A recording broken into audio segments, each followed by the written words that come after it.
So last night we did a character gen for a 5th edition of Vampire the Masquerade game that I'm going to be running soon. I'm going to be running that bi-weekly. So very much looking forward to that. And we did the by now traditional sort of session 0 idea where you get everyone together and you spend a whole session creating the characters, so creating a group of characters that everyone's going to be happy with, working out connections between them, stuff like that. The idea being that when you come to the actual first session, you don't have to spend any time on that. You've got it all done. Just jump straight into the game, happy days, and off you go. Now, myself and Johannes have done the character gen for 5th edition Vampire a number of times before, and I think it'd be fair to say it's a sort of pretty involved process, Johannes. Yeah, and that is particularly because, at least in V5, it does encompass a lot more than just figuring out a bunch of stats for your own character. Yeah, very much so. I mean, previous versions of the previous editions of Vampire the Masquerade, which we're both pretty au fait with, eventually you get down to you just go, right, I've got this many dots to bank on my sheet, boom, boom, boom, boom, boom. Yeah, eventually you're just like, okay, 753, and then what, 1197 was it for the... Yeah, it might have been 1195, but it was something like that. Yeah, something like that, and then toss on your 3 dots of disciplines, 5 dots of backgrounds, boom. And 10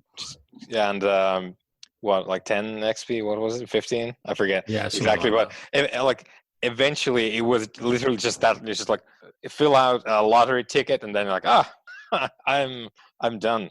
But of course, that's with I hesitate to even estimate this, but it's at least several decades of experience. Yeah, by now, that's with a lot of experience, and I'm sure. So going forward, if I run more vampire games, I'd get quicker at doing the character gen sessions for this.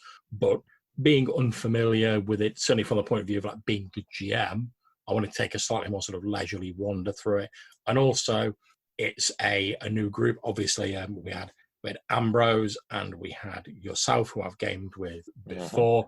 We had a couple of new players, and obviously group dynamics can be very different when you get groups of people. So it's also handy to sort of make it slightly more leisurely for that, so people have time to sort of digest and have time to think about their characters, as well as get to chat with the other people, because you're going to be playing a coterie or a group of vampires ostensibly working together for some goal. Now, one of the things I like about V5 is the character gen. Although you are genning your character, a lot of the things you select sort of lead on to you having various NPCs or sort of people associated with your character. So when you're picking your backgrounds, you pick your predator type, which is how to feed. That might give you certain backgrounds like enemies or allies or contacts, all of which the game encourages you to sort of build a relationship map showing those people a link to the character. Now, we did this on sort of a fairly simple Roll20 map, just dropping icons on there and drawing lines to link them up. But I really like the fact that effectively it allows you to generate enough sort of stuff at the start of the game that you have almost a very detailed sort of cast of characters. And I don't mean just literally the player character, but the non-player characters as well when you go into the game. So a lot of games, it sometimes feels like you make the player character, then they sort of wander out onto a fairly blank stage with maybe a bit of scenery, to use a theatre metaphor, and then the GM's sort of in the wings, quickly trying to get some bit players and some background artists ready and costumed, and get them out on the stage and just see what works, and we'll take it from there. Whereas with this game, having sort of been through the generation process, it feels like I've already got a lot of stuff that I can pull on to get that first session developed. And I know that it's stuff that you guys know about as players, and a lot of which you've chosen because you've chosen the background. So presumably, you picked it. Exactly, yeah. So presumably you at least have some sort of interest in it, because otherwise why pick? I mean, looking at the map on here, I can see your character has like the least NPCs associated, just because that's how it went with you picked.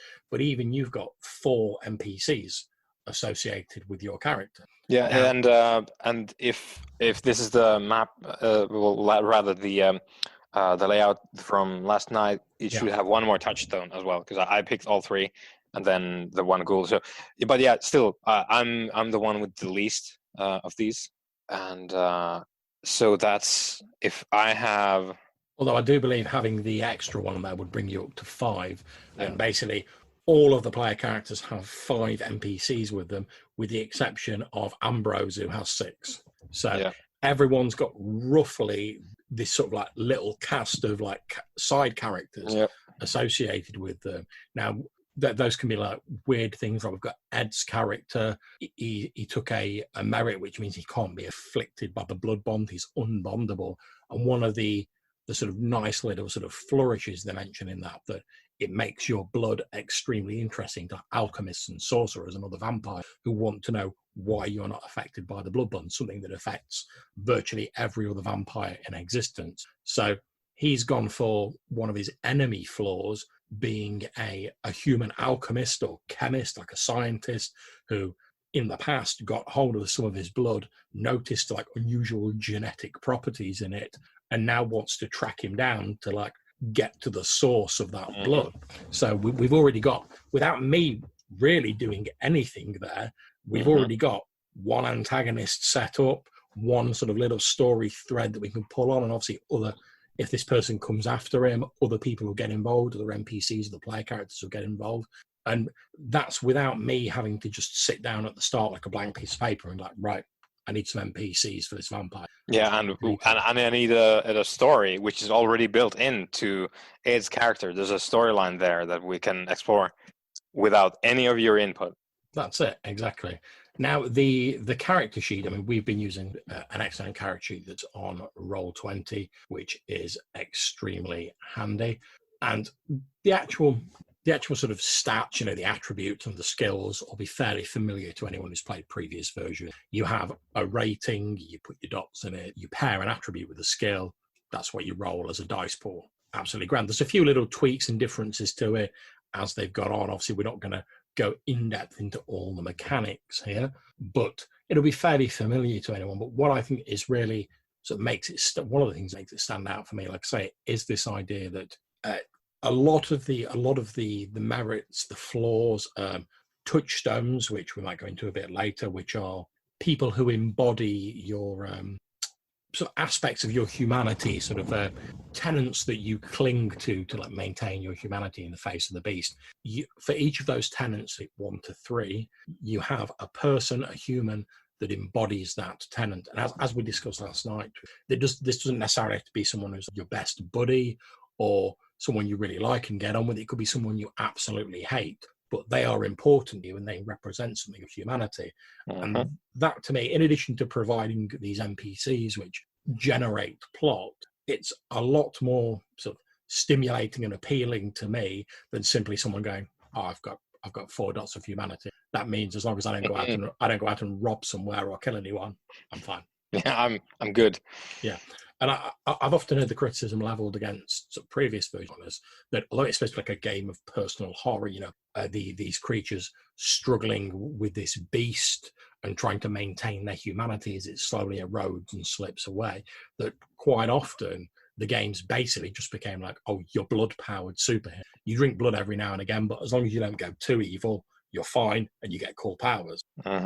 Whereas, and I think part of that is down to the fact that humanity in previous games was just like a number. And I find it very difficult personally. I mean, I'm a big fan of abstraction in role-play games in general, but I find it difficult if you say to me like, oh, this vampire's got humanity 3 and this vampire's got humanity 4, that just off the bat, that doesn't really tell me a great deal. I have difficulty visualizing like how humane a humanity 4 person is. Yeah, and there's a lot to be said for the sort of triggers for when your humanity was affected in some way in previous editions of Vampire, and it's not like they were horrid in my opinion, but they did lack something in there to put the extra spice. Like it was a system and it functioned. However, for me, it did lack like some, I suppose, momentum, really, and some vitality that would have like put it to the front more than it did, because it didn't intrude in the lives of the characters as much as it does in V5 through the touchstones that you have, the people that you interact with that are important to the upkeep of the remains of your humanity. Well, that's, I mean, if someone was to ask me sort of like, what's the difference between the new version of Vampire and that previous version, obviously you could point to the background and the timeline moving on and stuff like that. But one of the big things for me was the people who've written it have obviously taken what they consider to be the good bits of previous World of Darkness. So they've looked at the attribute and skill system and gone, that's serviceable, it works, it does what it's supposed to. But then they've just sort of looked at everything and gone, right, well, how can we make it more meaningful in the game, and how can we make it so it generates game content rather than it simply being like a number rating? Yeah. And a part of that, sorry. I was just going to say that I think that's a great thing personally. Yeah, and a continuation of the same sort of like design topic is they included the watch me struggle now to remember the correct terms here. So bestial failure and messy critical. So both of those, the hints in the name, either you succeeded really well, which is the messy critical, or you failed really bad, which is the bestial failure. And then as an additional sort of defining thing in both of those is your vampiric nature gets the better of you. Like the person in you is less in that action than the actual like cannibal serial killer monster that you are now. So in messy critical, the idea is that you rolled a critical hit. However, one of these dice that you rolled was your hunger dice. So basically the influence of your worst nature. Yeah. That was one of the things that got you the critical. As a result, the critical thing, the great success that you had is flavored by the worst in you. So maybe, you're normally a studious, vampire historian, and you're in the library, like doing your research, and you roll a messy critical. Yeah, you did the thing. You figured out like who the progenitor of vampires is or something, but you destroyed the library in the progress. Like you ripped through books in frustration when they didn't have the information, and then you found the thing, and you hold the sacred book of vampires aloft in victory, and then look about you, and you have destroyed the entire rest of the library. And I presume if you were going to do like a messy failure, that'd be something like you're looking for the book, you've not found it, but you're like disturbed by a night watchman or something, like flashes a torch at you, and you just like lose your shit. And that person is going to be in 7 different locations by the end of the night. I was going to say perhaps we should discuss like the hunger dice a bit, because the sort of the blood mechanics are a little different. Now, in previous versions, you had a blood pool, which was a pool of points representing how much blood you got. I believe it was 10 normally. Yeah. And then when you spent blood on your disciplines, etc., your blood pool ticked down. When you had to make some like frenzy checks, when you were exposed to certain stimuli, you got sort of like penalties. I believe like you could only roll a maximum number of dice equal to your blood pool. So the less blood you had in you, the more difficult to resist frenzy. Now, in the new game, you don't have a blood pool. You have a hunger rating, which I believe starts at 1. And I think it's I don't recall the actual thing, but I've seen people like roll randomly during first session, like being like let's roll a d10 divided by 2, and that's how much hunger you have as the starting point, which is random, but we could also start with just 1. Yeah, and basically the more rating you have in hunger, obviously represents the fact that you're hungrier. Now, I don't believe you can ever normally, if you're just like feeding off people and you're being a bit careful, you can't reduce this below 1, representing the fact that you're always slightly hungry. You're a vampire. Yep. The only way to reduce it to 0 is to literally like drain someone dry and kill them. Yeah, murder. Yeah, which sort of leans you towards like the darker side of being a vampire. Like if you ever want to completely like silence that nagging hunger, someone's going to die for it, Yep. which I like because it's not as abstract as like, oh, I've just got like a pool of dice and a pool of blood points, and you often sort of think like, oh, well, how many blood points does like a gorilla have? How many blood points does this have? How many blood points does that have? Whereas in this, it seems more like the hunger is like a sort of driving force, rather than it just being like a pool of blood that slowly ticks away. It's something that's like building up and slowly consuming you. Yeah. Yep. If One I of remember, the sorry, you go. No, I was just going to say that the comparison that I've heard a lot between the blood pool and hunger is blood pool is basically a gas tank that you fill up when you need to, and then hunger is I don't remember the metaphors for it, but basically not that. So whereas the blood pool you could sort of like set on the side because it wasn't really a thing. It didn't intrude again upon you. If let's say you are a 5 out of 10 blood pool, it didn't intrude upon you at all. However, it just felt like an abstract pool of like power points, effectively. Yeah, which is again like I've hinted at before. We've played like 20 years of Vampire, or we've been involved with this game, so it's not like we don't like this. the blood pool thing, but this is a different deal. So if you're a 5 out of 10 blood pool, maybe you're looking at it being like, I can't really like go and bust out the moves if I need to that much anyway before I need to fill up. Whereas in V5, if you're at 3 hunger, you're starting to look at your pool being, oh, well, so if I'm trying to do this thing, I have 5 dice, 3 of which are hunger dice. I might flip the fuck out and do something that I didn't intend to because I'm hungry and I can't control myself.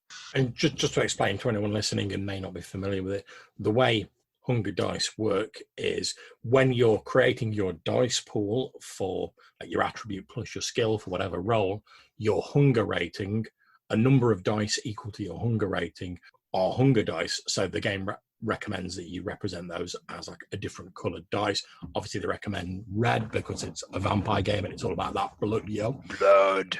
And the idea is, as we were saying earlier, if you get like most of your successes on your hunger dice, it's this messy success. However, if you fail, you can potentially get these messy criticals. And now, does the messy failures, does that involve when you get successes on your hunger dice, but you still fail? How does that work? Yeah, sorry, my computer was freezing up there for a minute.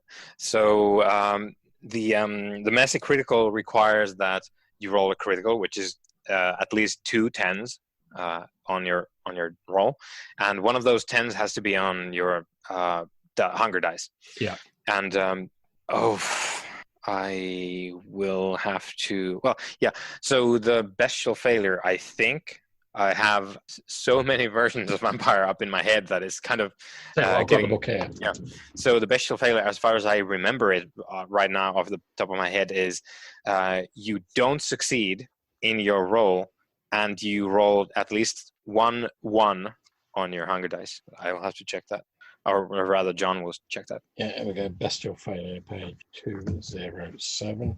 Here we go. So, yeah, as you were saying, messy critical, a critical win in which 1 or more 10 is on the hunger dice. A bestial failure is a failed roll. You've not got enough successes to reach the difficulty, in which 1 or more hunger dice comes up as a 1. Yeah. That means your beast, according to the book, that means your beast is manifested inopportunely or excessively, or your character's failure has angered your beast and you may be forced to act out compulsions, various things like that. But basically your beast has got the better of you as part, or perhaps because of this failure. And again, what we say, the old mechanics, perfectly serviceable. Yeah, you could play it as blood-pooled superheroes, but you could still put flavor on top of it and role play it, and it was serviceable. It worked perfectly fine. Yeah, which is what we've been doing for exactly 20 years now. But to me, it seems like the mechanics in the new game, they specifically mechanically support the idea that it's supposed to be a horror game. It's supposed to be a game of these immortal and very powerful creatures, but each time they tap into that power, each time they use those abilities, they're risking this sort of darker side of them, this blood-fueled monster that one day become, running away with them and sliding them one step closer to this sort of abyss of just this never-ending nightmare of blood and death that a vampire, if they ever completely sort of like lose themselves, they can become what's known as a wight, and they are literally just a beast that lives to kill and eat. There is nothing of their human side left. Yep. And the really exciting thing for me is that so you use your fancy vampire moves, your vampire abilities. That's how you become more hungry. Of course, you become more hungry as time goes on as well.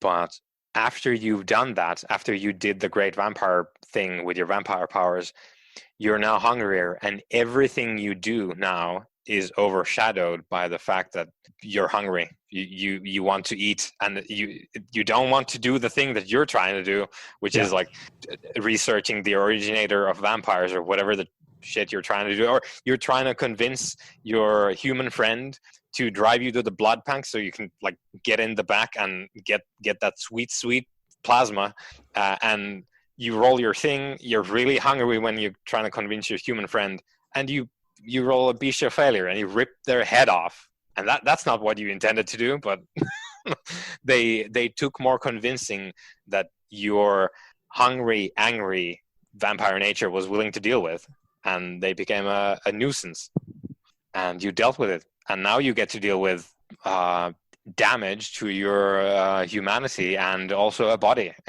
Yeah, exactly. And like I say, as we've said previously, I know we're both fans of games where the mechanics specifically support and enable the type of play that the game is trying to represent. So I know we've talked about previously, we've talked about Power of the Apocalypse doing that sort of thing. But, and I feel that the sort of V5 is very much going the same way. And I think all credit to the people who've designed it. They've obviously looked at it and gone like, it's not as though the previous systems were like completely beyond redemption or didn't work in some way, but they were like, right, well, it works, it's all right, it's functional, but you have to sort of put a lot on top to make it the sort of game that it's supposed to be. Whereas they're saying, oh, we can do more from a sort of game design point of view to sort of point you towards that style of game. Yeah, and like let's take V20 because it's the, I suppose, the amalgamated monolith of previous editions of Vampire. It's an expansive toolbox for Vampire games, whereas V5, there's a lot in V5 which ties into what I'm about to say. V5 is a very sharply focused game about young vampires trying to somehow deal with their existence in a modern world that is extremely dangerous to vampires. And that's a very different deal from being handed all of Vampire from across the history of Vampire and being told you can do anything that's in this book. Yeah, most definitely. Like you say, this game in particular and how they've advanced the setting has sort of done a lot to reinforce that, because just to give a very sort of brief rundown of some of the events that have changed in the setting, effectively a lot of old ass powerful vampires have started waking up in the Middle East. All of the sect, pretty much known as the Sabbat, were like, oh, the elder vampires are arising, that's our deal, let's go and give them like 6 of Cain's best and like dablerize them. So most of them have gone to the east. In return, these massively powerful vampires have used like the powers of their blood to go, oh, right, I'm going to need some reinforcements. So they call on all their sort of older children with this beckoning that draws them to the east. So in one foul swoop, you've got rid of the Sabbat as a massive sort of monolithic sect, and you've also skimmed all the really old vampires off the top of like the Camarilla and the Anarch. So as younger vampires, you now have a lot more sort of room to play in. It's not a case of going like, oh, okay, I'm a younger vampire, so maybe if I sort of knuckle down and I like work for the man for like 500 years, maybe I'll get a few scraps off the prince's table. It's a case of like, oh, well, if there is a prince still, which isn't a certainty. I mean, It might not be. There certainly isn't in our game. Then they're going to be a lot younger, a lot less entrenched. The power base isn't going to be so extensive, so you can make more of a mark as a younger vampire. And by the same token, I'm a massive fan of the Sabbat as a sect in the game, but to my mind, this background is like return them to what they were in second edition, where they were like the kindred sort of like bogeymen, you know. Yeah, boogeyman. Yeah, people talked about the Sabbat in like hushed whispers, or, you know, they're the monsters who've like seen too much. You know, you don't want to go down that dark path. Whereas they became sort of a bit less as they were more explained because they weren't as scary. Whereas now, because most of them have disappeared off, any Sabbat that have gone to the east and come back, it means they're like double hard and double vicious because they've survived. Yeah, or it might literally be a 5,000-year-old dude wearing like Joe Boy Billy Bob's skin, that's not better. Yeah, so it's returned them to these shadowy sort of bogeymen who are like lurking in the darkness, and sort of they're the monsters that the monsters fear, effectively. So yeah. I love the fact that the background's emphasizing that, but also, again, it's tied back into giving player characters more room to maneuver with their character. So yeah, of course, if you go out in the street and you start like getting your vampire on in like full view of everybody, yeah, the second Inquisition's going to be knocking at your door, or the vampires are going to be trying to put the smack down on you. Of course, that's still going to happen, but it's not a case of you're going to make some minor trespass and you're going to have like the Scourge like kicking down the door at your haven and like coming for you and dragging you up in front of like a Camarilla tribunal, as could sometimes happen like in older versions. Yeah, and of course that varies by city, obviously, as everything does in Vampire. But you could definitely have these, as we are playing in this sort of like modern London, where it's basically the apocalypse or the post-apocalypse for the vampires, where the British version of the Second Inquisition just like decapitated the whole vampire society in London. Yeah, so for anyone who doesn't know, we are using the Fall of London campaign book. Now, this is like a pre-written campaign, but which we're not actually using, but it basically chronicles the rise of what's known as Operation Antigen UK, which is the public face of the Second Inquisition.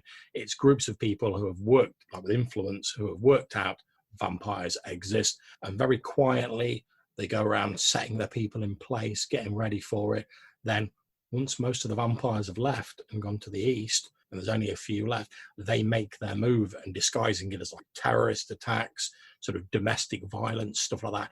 They effectively, as Johannes said, like chop the head off kindred society, certainly in London in this campaign. And that obviously throws kindred society into complete disarray. Effectively, at the end of the campaign, you're in this like vampire post-apocalypse, as Johannes was saying, and that's where we're running our game. So the Camarilla is effectively no longer a thing in London because there's not enough vampires to maintain it.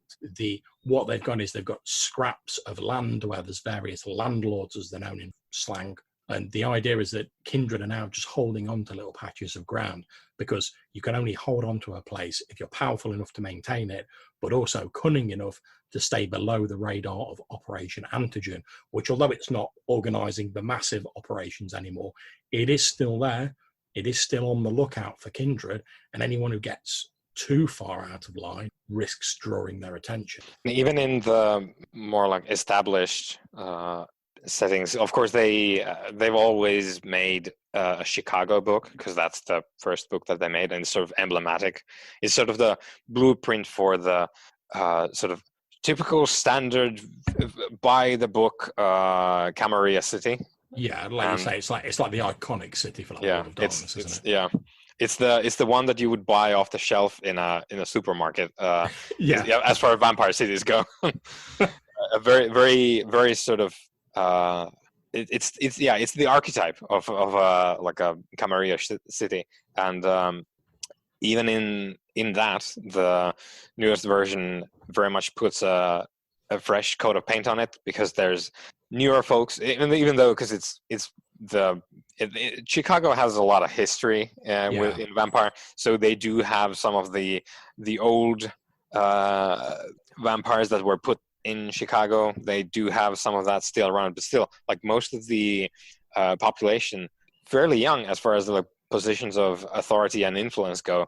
So again, even with the sort of emblematic Camarilla power structure city like Chicago, the stronghold of modern Camarilla, is it's still being run by fairly young folks. And even if you have some of the like incredibly old people around, they're sort of like sitting back and being like, oh, what's this new world that I've woken up into?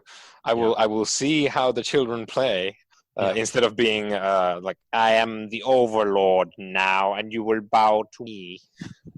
Yeah, and to come back to the sort of session 0 that we did the other night, we spent about 3 or 4 hours just sort of like very meticulously going through the sort of character gen summary step by step. And now, obviously, I know that 4 hours, that seems like a long time. It's like an entire session devoted to character gen. And if you're talking about sort of older vampire, I'd be like, yeah, I need what, maybe half an hour to gen a character, if that. But as myself and Johannes were saying, that's with umpteen decades of experience doing that. And also the result at the end of it would just be, I have my character, that is all. Whereas with varying degrees of people with familiarity with the game, and we've got a couple of people who've not played it at all. I've played it a bit. Johannes has played it a bit more than me. Like I say, a couple of people not done it at all. So we went through it quite slowly, quite sort of methodically, trying to make sure everyone understood everything. And that's just the way I prefer to go. I'd rather have spent 8 hours doing it if everyone understood it, rather than going to the first session and have people be like, oh, I'm not really sure what's going on. I don't know how I can get involved. But the result at the end of those 4 hours wasn't just, oh, we've got 4 player characters gen. The result at the end was like, right, we've got your haven detailed out, the location that your coterie controls detailed out. We've got this whole like sort of 20 plus supporting cast of NPCs detailed out. We know all your backgrounds. We know what sort of coterie you are. We know that your coterie is trying to maintain the masquerade and like stop any vampiric excess in your area of control. And we pretty much had the plot for the first session ready to go. I literally got it. And the plot we decided to go for, because obviously I discussed this with the player characters, because I want the first session to be like a sort of gentle lead-in, so we can all get used to throwing a few of the dice pools, making a few checks, making rouse checks, working out how hunger works, stuff like that. Both for myself as a GM, because I've not run it before, and also for the players, so we're all sort of getting used to it together. So we decided that we were going to go for the idea there's a young vampire coming to their territory who maybe doesn't really know about the masquerade and stuff like that, or maybe they just don't care, and they're like doing their vampire thing, and their coterie is going to be trying to sort of stop the egregious breaches of the masquerade, because that's the type of coterie they want to play. So all I've literally got to do now is drop in a few stats, a few ideas, a few places, and we are pretty much good to go. The actual planning I need to do for the first session is minimal. Most of it's been done for me. So as far as I'm concerned, like 4 hours to get all the characters genned, get like a vast array of NPCs genned, a huge chunk of the setting done, and also a huge part of the prep for the first session done.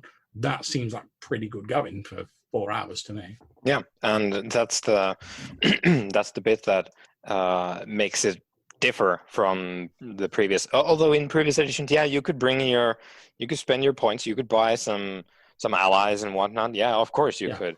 However, in this, like there's many more that everyone will have, regardless of any points you spend. So as a direct result, and because we used the coterie rules whereby you get a domain, so we have sort of like staked out an area of London where we hold domain and are basically setting ourselves up as the vampiric authority in that part of the London area. And we have basically created this like micro setting within the larger setting of London, which now you can use to basically, we've just handed you a bunch of Legos and be like, these are all the Legos that we're interested in. We have sort of themed them around these things. Just go. Yeah, I mean, pretty much as a GM, and I've said this before, I'll say it again. As far as I'm concerned, if a player character puts something on their sheet, it is in my best interest as a GM to use that in the game. So just to give like a random example, we had Ambrose was saying like one of the sort of fighting specialities was like fighting against werewolves, and he was like, oh, could I take that? And will there be werewolves in the game? I'm like, well, by default, because it's a vampire game, it's not going to focus on werewolves. However, if you choose fighting against werewolves as a speciality, I know you're interested in werewolves. So it's in my best interest to make sure there'll be some werewolf stuff in the game. Because if you guys, like you say, you're handing me this big list of like, here's the stuff we like, here's what we want to see in the session, it'd be foolish of me as a GM to not use that. Yeah, we hand you, and also I would like to know like how Ambrose's guy has a speciality in fighting werewolves. Like, there's a story there that I want to hear, but exactly. If we hand you a list of things which are themed around recreating the Underworld movies, yeah, and you're like, no, I will have this spy thriller set in the 70s Soviet Union. It was like, what? John, yeah. Like, did you read the list? That's it, exactly. And I mean, what I know session zeros aren't for everyone, and like not everyone likes them, and that's fair enough. But one of the big advantages I've seen for me as a GM, certainly if it's like a new group or a group I'm not entirely familiar with. So if I was running a game for like you and Matthew, we've gamed together loads, I can reasonably intuit the stuff you're probably going to be interested in. But certainly for a new group, the session zero for me, as well as creating all this great stuff which I can use, it gives me time to sort of like work out how the group's relating to each other, what sort of things they like in the game. Obviously, we were chatting as we were doing it. You get a feel for like what sort of bits people are interested in. So, and it's all about playing to your audience, basically, because obviously I want to make sure as a GM I have a good time running it, so there'll be things in there that I like, but I also want to make sure that all the players have fun playing it. So why would I not put in the stuff that they're interested in? It's like if you'd like say if you'd all gone like, oh yeah, we want the game to be set in Russia and we're all playing like Soviet era spies, I could have been like, yeah, that's fine. I'll run with that. That's not a problem. But because we've not got any of that stuff in here, I'm like, right, okay, that's obviously not meant to be the focus of this game. That's absolutely fine. Yep. I think that's a very strong approach to games in general. Now, there's a sort of a very hard to define like where it gets to like not be so much of a thing, and I think we could definitely. This is a very short detour. I don't mean to go on a rant about this, that's but fine, go for like it. if you pick your choice of OSR game, so let's say Old School Essentials, we're playing that. It's not so much a thing if I'm a wizard and then Matthew picks a fighter. Like it's not so much about like, oh, he's interested in a sword and I'm interested in a book. Yeah, of course, yeah. Because it's the interest bit is extraneous to the characters because of the game that we're playing. But especially in Vampire, like I would like 100% of the times when I run Vampire, I will look at what the characters are because that's what people are interested in by default, because that's the kind of game it is, and you get easy enjoyment from doing the exact thing. Like, so if, well, for example, for my character being a sort of like ex-Inquisition agent, so like a former like Project Antigen operative that got nabbed and turned to a vampire, that in itself is my flag to you as the person running the game. I want the Antigen guys in the game somehow, because I used to be one. Yeah. So, and I mean, for me, as you were saying, we've created this sort of like microcosm of a mini setting within London. So for me, really, rather than me having to detail out the whole of London, obviously London's a vast city. There's lots of different stuff you do in it, but it could also be quite overwhelming because it's like, you know, you've got all these different like boroughs, everything going, where would you start? Whereas for me, all I've got to do is once we've decided what borough you guys are in, I know there's going to be certain things in there in our version of it because of what you guys have got. So, for instance, like you're talking about your guys have been involved with like a mortuary and been involved with a church. So we know, right, there's a church presence, there's a mortuary, there's probably a graveyard. We know that We know that our Tremere that Greg's playing, MC Supernova is like big in the sort of rave subculture. So we know, and he has like a big club as his haven. So we know there's like a huge like rave club in that district. He's got fame, so it's probably quite well known throughout the city. And I can just focus my attention down on that one borough. And obviously you can go outside it, you're not restricted, but I don't have to detail out the rest of the city in such exhaustive detail, because I've already got this borough sort of defined, and all I've really got to do is take the bits you guys have given me, sort of fill in a few of the gaps and elaborate on the stuff that you guys have already created, and we are good to go.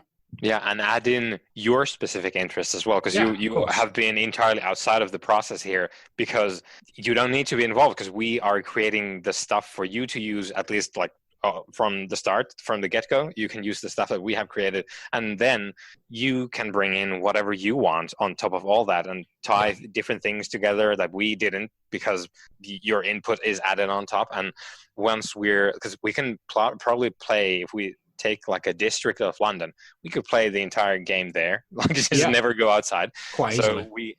we could do that, and we could also do it so that like we start there in our own place with the church and the graveyard and the mortuary and the rave club and whatnot, and then maybe we get an envoy like from the landlord in the next district, and then we're involved with them, and we need to go there to do a thing and start expanding the sort of reach of our coterie. Yeah, right. Well, I think that's probably enough for wibbling about the World of Darkness for this. But like I say, I don't know about yourself. I mean, obviously, I was more than happy with the Session Zero. I thought we got an awful lot done. Yeah. Like I say, although from the outset, if you say, 4 hours to gen characters, it seems like a lot of time. But when you factor in all the additional stuff that's been created, I think we got an awful lot done in terms of the setting, the NPCs, future adventures, all done in that 4 hours. So I was more than happy. Yeah, we basically set up the game. And it was nice to give you guys a chance to sort of like get to know each other and start talking amongst each other, because you're going to be playing these characters who are going to be associating and working with each other. Yeah. So you also need to make sure that like the player group is capable of playing those characters working together, which seems like is certainly going to be the case from the group we have. But if there had been any obvious sort of friction or problems, there's more likelihood of me noticing beforehand and being able to do something about it, whatever that might be, than if we just jump straight into a game and then like 3 sessions in, we're like, oh, this group's not really gelling, it's not really like working together. So I think it's definitely a worthwhile investment, certainly with a game like this that can deal with some pretty sort of like heavy emotional themes. It's definitely worth doing a Session Zero. Yeah, and we had some talk about that, like topics to include. Like we did talk about some of that, because one of the players brought up like, hey, so I have this thing that's related to my characters, like, is it okay to bring this kind of thing up in game? Which is also like, of course, especially in a game like Vampire, where ostensibly like you're all playing murderers, like serial murdering cannibals is what you're playing. Like, let's not kid ourselves, that's what we're doing. So it can get intense at times, and you're probably involved in a vast array of very bad things aside from that as well. I mean, obviously, because we're going to be sort of streaming and recording the game, I think it was a very wise thing of the player who brought it up to say like, because I know it's going to be streaming, it's going to be available to the public, like, how far can we go with these things? And I was able to say, well, my preference is if something starts getting a bit too dark, we can easily fade to black and then like cut in a short while later. And I use the example of a scene with someone being tortured. You don't need to play out every last detail of the torture. You sort of do the lead up enough to get a flavor of what's about to happen. Then you can zoom out a little bit, make those dice rolls, and cut back in as the guy's like, okay, I'll tell you what you want to know. And no one needs to be made like uncomfortable because of that, but you've still got the sort of the broad strokes of what's going on. People still know that like, this has happened, it's morally repugnant, it's horribly unpleasant, it's caused physical harm to someone, and you've potentially lost a bit of yourself while doing that. but we don't need to make the players feel uncomfortable by sort of going into excruciating detail about it. Yeah, we don't need to wallow in it if that's not the thing that we want to do. So. Well, that's it. I mean, obviously, it's a horror game, so we're not trying to sort of sugarcoat the fact that, like you say, vampires are murderous, blood-drinking cannibals at the end of the day. That's not a bit around the bush. They are. That's just a fact. That's exactly what they are. Yeah. So we're not trying to sort of shy away from that.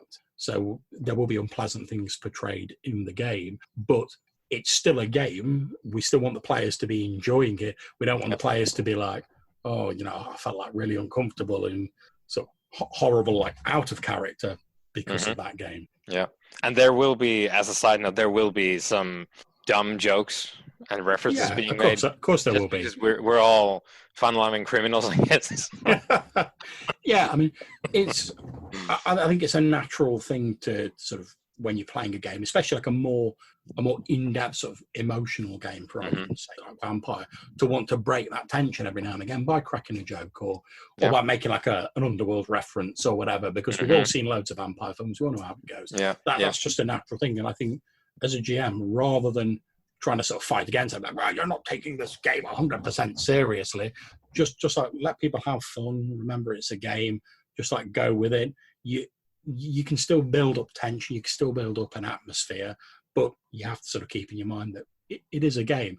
And I always hate it when people say, like, oh, role playing is just a game, because I'm like, it's a game, but that doesn't lessen the worth of it. Yeah, that's like, so what are you comparing it to then? Like what? Because it's less than something because it's just quote unquote a game. It's like you can say that about anything. You could you could pick up an important like holy text and say it's just a book. It's just pages, just words, but it means something beyond that to people. And I think even if I'm not talking about using like RPGs for like teaching purposes or stuff like that, although you can do that, but even if it's just in inverted commas a game, which you're just doing to have fun for entertainment, that doesn't make it any less important or sort of lessen the impact of it because of that. Yeah. I mean, just as a very quick like. Ending point of this is like, okay, so you have different kinds of games in the world. Just look at how much people invest in football, and for Americans I mean soccer, so that it gets intense. Like people invest in sports a lot. That's it. And I mean, playing it, it's just as a fan. I mean, like soccer or like football isn't really my bag, but I would never say, oh, well, it's just a game. It's just people like kicking a ball about, because obviously that's not what it is. That's not to them. It is to the people who are involved in it. It's something much more. And I think exactly the same is true of all. Yeah. So like, if you like something, that's cool. And you shouldn't feel bad about that. Yeah, you shouldn't feel bad about it. Just own it. It's a game. It's something or whatever. It's an activity you enjoy. So it therefore has meaning for you and whoever you're playing it with. Yeah. And that's the important part. Exactly. So I think that's probably enough for now. Thank you very much for joining me, Johannes, and we will wrap up there. We hope you've enjoyed that episode. If you want to get in touch with us, you can drop us an email. The address is rddrpgpodcast@gmail.com.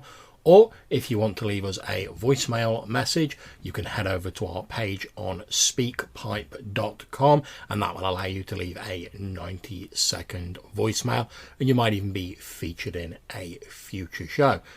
There's a link to this included in the show notes, as well as a link to our website and other places where you can contact us. We hope you enjoyed the show, and we'll see you soon.